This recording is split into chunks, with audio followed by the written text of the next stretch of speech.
ಅಲ್ಲಿಗೆ ಒಬ್ಬ P R O, 2, 3, 4 ಜನ ಪಿ ಆರ್ ಒಸ್ ಇದ್ದಾರೆ. ಅಲ್ಲಿ ಹೋದರೆ ನಾವು ಎಲ್ಲ ಕೂಡ ಮುಫತ್ತಾಗಿ ಕೊಡುವಂಥದ್ದು ಮಾಡ್ತೀವಿ. ಅವರ ಸೇವೆ ಅಪಾರವಾಗಿದೆ.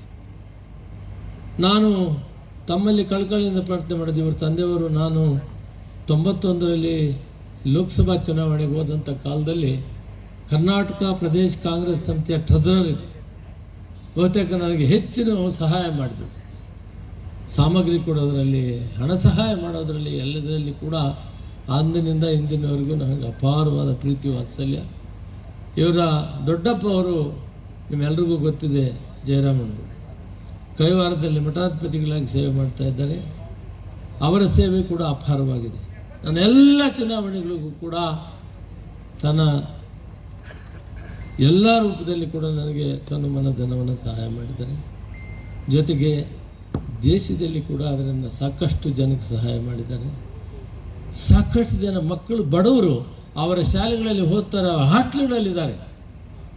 ಅಲ್ಲಿ ನಾನು 100 ಜನಕ್ಕೆ ಸುಮಾರು 20-30 ವರ್ಷದಿಂದ ಪಾರ್ಲಿಮೆಂಟ್ ಮೆಂಬರ್ ಆದಾಗಿನಿಂದ ಯಾವುದಕ್ಕೆ ಫೋನ್ ಮಾಡಿದ್ರೆ ನನಗಿಲ್ಲ ಅಂತ ಹೇಳಿಲ್ಲ.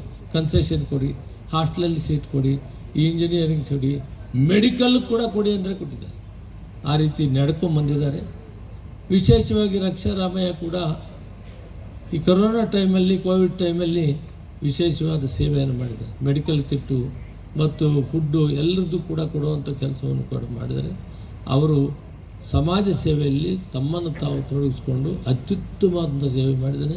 ಯುವಕ ಆದರೂ ಕೂಡ ತಾನು ಹೆಚ್ಚಿಗೆ ಪ್ರಚಾರದಲ್ಲಿರದೇ ಇರ್ಬೋದು, ಸೇವೆ ಅಪಾರವಾಗಿ ಮಾಡಿದ್ದಾನೆ. ಅದಕ್ಕೆ ರಕ್ಷಾರಾಮಯ್ಯನಿಗೆ ತಾವೆಲ್ಲ ಆಶೀರ್ವಾದ ಮಾಡಬೇಕು.